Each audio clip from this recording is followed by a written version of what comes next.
AP assembly budget సమావేశాలు నేటి నుంచి ప్రారంభమవుతున్నాయి. అసెంబ్లీ చివరి సమావేశాలుగా చెప్తున్న ఈ సెషన్లో ఫిబ్రవరి 5న ఓట్ ఆన్ అకౌంట్ బడ్జెట్ ప్రవేశపెడుతున్నారు. మొదటి రోజు గవర్నర్ ప్రసంగంతో ప్రారంభమయ్యే అసెంబ్లీ 8వ తేదీ వరకు జరగనుంది. విభజన సమస్యలు, ఏపీకి ప్రత్యేక హోదాపై ఏపీ సర్కారు ఇవాళ అఖిలపక్షం నిర్వహించనుంది. హోదా కోసం పోరాడుతున్న ప్రజా సంఘాలని కూడా ఆహ్వానించింది. అయితే ఎప్పటిలాగే ప్రధాన రాజకీయ పార్టీలు ఈ భేటీకి దూరంగా జరిగాయి.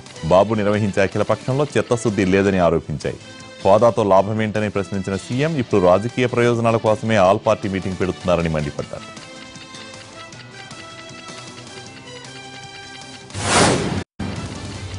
అఖిలపక్ష సమావేశంపై చంద్రబాబుకు జనసేన అధినేత పవన్ కళ్యాణ్ ఘాటు లేఖ రాశారు. మొక్కుబడిగా నిర్వహించే అఖిలపక్ష సమావేశాలకు జనసేన దూరంగా ఉంటుందని స్పష్టం చేశారు పవన్.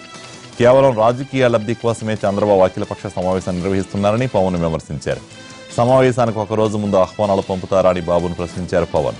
ప్రత్యేక హోదాపై అన్ని పక్షాలను కలుపుకుని వెళ్లాలని గతంలో సూచించినా ప్రభుత్వం పట్టించుకోలేదని, అందుకు నిరసనగా తాము అఖిలపక్ష భేటీకి వెళ్లడం లేదని సిపిఐ, సిపిఎం ప్రకటించాయి.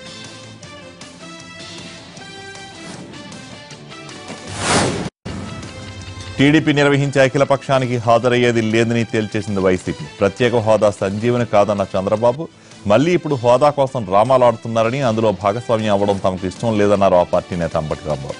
హోదా గురించి అడిగితే అరెస్ట్ చేస్తామన్న చంద్రబాబు ఇప్పుడు ఎన్నికల సమయంలో మళ్లీ ప్రత్యేక హోదా నినాదాన్ని అందుకున్నారని విమర్శించారు.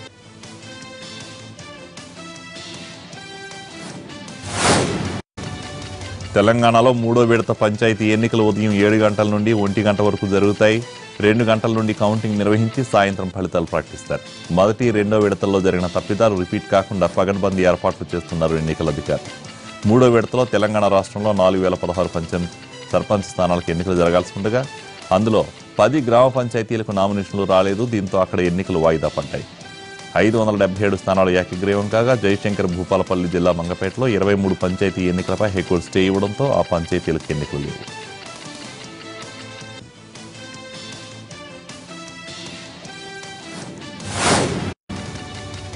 ఏపీ మంత్రి నారా లోకేష్ ఇవాళ ఢిల్లీలో పర్యటిస్తారు. మధ్యాహ్నం 3 గంటలకు కేంద్ర పంచాయతీరాజ్, గ్రామీణాభివృద్ధి శాఖ మంత్రి తోమర్ను కలుస్తారు లోకేష్. ఉపాధి హామీ పథకంలో భాగంగా రాష్ట్రానికి వేతనాలు, మెటీరియల్ రూపంలో రావాల్సిన పెండింగ్ బకాయిలు విడుదల చేయాలని కేంద్ర మంత్రిని కోరతారు.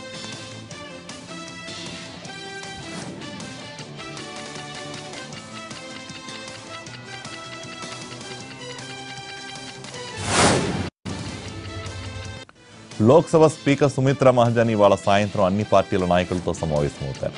బడ్జెట్ సమావేశాలకు ముందు అఖిలపక్ష సమావేశం నిర్వహిస్తారు. పార్లమెంట్ లైబ్రరీ బిల్డింగ్లోని కమిటీ హాల్లో 5 గంటలకు భేటీ అవుతారు.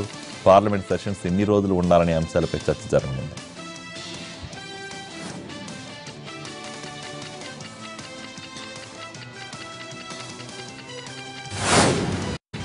కియా కార్ల పరిశ్రమ నుంచి తొలి కారు బయటకు వచ్చింది. ముఖ్యమంత్రి చంద్రబాబు నాయుడు చేతుల మీదుగా కారు విడుదల కార్యక్రమం అట్టహాసంగా సాగింది.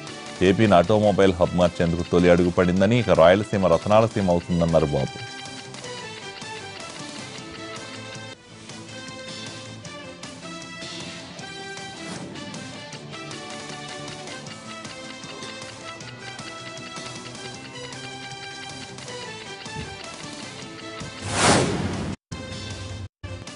ఏపీ సీఎం చంద్రబాబు నాయుడు దొంగ దీక్షలు చేస్తున్నారని విమర్శించారు BJP MP GVL Narasimharao. MLA Manikyalarao camp కార్యాలయంలో రిటైర్డ్ ఆర్మీ ఉద్యోగుల సన్మాన కార్యక్రమంలో పాల్గొన్నారు జీవీఎల్.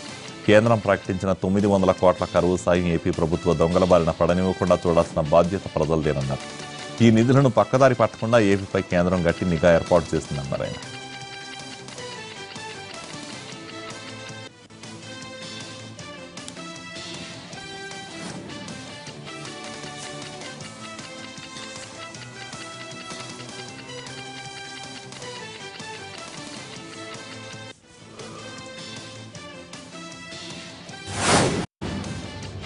వైసీపీపై తీవ్ర స్థాయిలో ధ్వజమెత్తారు మంత్రి నారా లోకేష్. వైసీపీ పెద్ద డ్రామా పార్టీ అన్నారాయన. కేసీఆర్తో కలిసి చంద్రబాబును జగన్ విమర్శిస్తున్నారని ఆగ్రహం వ్యక్తం చేశారు. ఏపీ ప్రజలను తిట్టిన కేసీఆర్తో కలిసి ఎలా రాజకీయాలు చేస్తున్నారని ప్రశ్నించారు లోకేష్. అభివృద్ధిని అడ్డుకోవడమే వైసీపీ నేతల పనని, టీడీపీని విమర్శించడానికే వైసీపీ పోటీ సభలు పెడుతోందని మండిపడ్డారు. వైసీపీ అభిమాని జగన్ పొడిస్తే ఆ నింద టీడీపీపై వేశారని, అయితే ఏపీ పోలీసులు చెప్పిందే ఎన్ఐఏ కూడా చెప్పిందని గుర్తు చేశారు లోకేష్.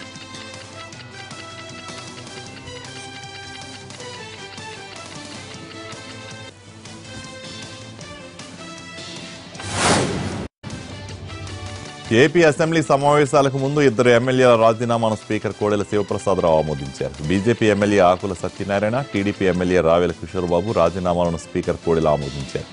ఆకుల రావేలతో ఫోన్లో మాట్లాడిన తర్వాత వారి రాజీనామాలను ఆమోదించారు. వీరిద్దరూ పవన్ కళ్యాణ్ సమక్షంలో జనసేనలో చేరిన సంగతి తెలిసిందే. మరో ఇద్దరు రాజీనామాలు పెండింగ్లో ఉన్నాయి. BJP MLA Manikyalarao, TDP MLA Meda Mallikarjun రాజీనామాలు ఇంకా స్పీకర్ కార్యాలయానికి చేరుకోలేదని సమాచారం. మేడా మల్లికార్జున రెడ్డి విప్ పదవికి రాజీనామా చేశారు. మేడా మల్లికార్జున రెడ్డి ఇటీవల వైసీపీ అధినేత జగన్ను కలిశారు. త్వరలోనే ఆయన ఫ్యాన్ గూటికి చేరనున్నట్టు తెలుస్తోంది.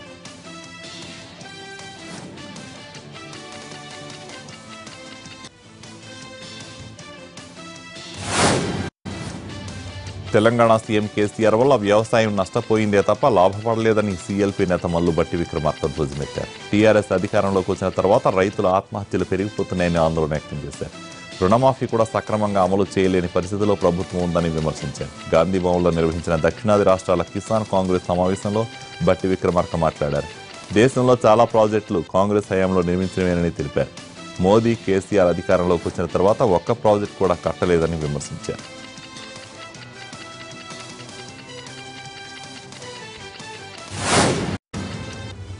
వైసీపీ రాష్ట్ర మహిళా అధ్యక్షురాలు ఎమ్మెల్యే రోజా ఏపీ సీఎం చంద్రబాబుపై విమర్శల వర్షం కురిపించారు. చంద్రబాబు ఎక్సైన టాబ్లెట్లు లాంటి వాడిని మండిపడ్డారు. ఆయనను మరోసారి ముఖ్యమంత్రిని చేస్తే రాష్ట్రం చచ్చిపోతుందని తీవ్ర వ్యాఖ్యలు చేశారు. జగన్ ప్రకటించిన నవరత్నాలను దొంగిలిస్తున్న చంద్రబాబుకు వాటిని అమలు చేసే మనసు లేదని సెటైర్లు వేశారు రోజా.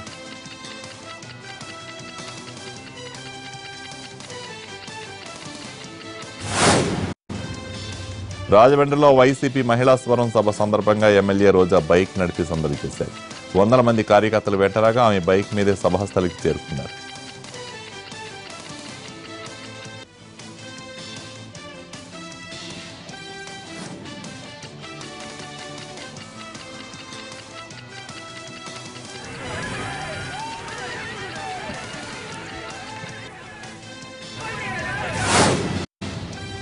ప్రత్యేక హోదా కోసం రాజకీయ ఐక్యత సాధించేందుకు ఉండవల్లి నిర్వహించిన అఖిలపక్ష సమావేశం కొండను తవ్వి ఎలుకను పట్టినట్లుగా సాగింది. స్పష్టమైన ఎజెండా లేకుండా సాగిన మీటింగ్లో అన్ని పక్షాలు తలో అభిప్రాయాన్ని వ్యక్తం చేశాయి. ఎటువంటి తీర్మానం, కీలక నిర్ణయం లేకుండా మమా అనిపించారు. 4.5 ఏళ్ల సాఫల్యాలు, వైఫల్యాలపై మీటింగ్కు హాజరైన వారిలో భిన్నాభిప్రాయాలు వ్యక్తమయ్యాయి. ఉండవల్లి ప్రస్తావించిన అసంబద్ధ విభజన ఎజెండా చేయాలని వాదనను ఇతర పక్షాలు పక్కన పెట్టాయి. వామపక్షాల్లో సిపిఐ హాజరు కాగా సిపిఎం దూరంగా ఉంది. బీజేపీ నుంచి మాజీ సీఎస్ ఐవైఆర్ కృష్ణారావు పాల్గొన్నారు. విభజనకు చట్టబద్ధత లేదనే ఉండవల్లి వాదనను ఇతర రాజకీయ పార్టీలు తప్పుపట్టాయి.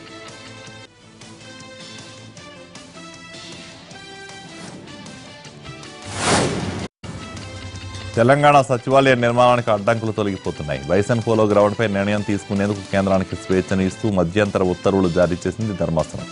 తుది విచారణను వచ్చే నెల 12కు వాయిదా వేసింది. హైకోర్టులో కేసులు నడుస్తున్నందున ఇన్నాళ్లు భూమి బదలాయింపులో జాప్యం చేస్తూ వచ్చింది కేంద్రం. అయితే కేసులన్నీ కొట్టివేయడంతో త్వరలోనే కేంద్రం భూమి బదలాయింపు చేసే అవకాశం ఉంది.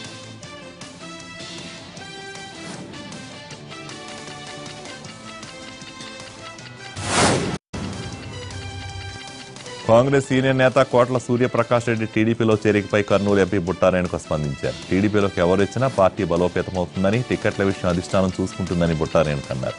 అందరికీ న్యాయం చేసేలా చంద్రబాబు నిర్ణయం ఉంటుందన్నారు.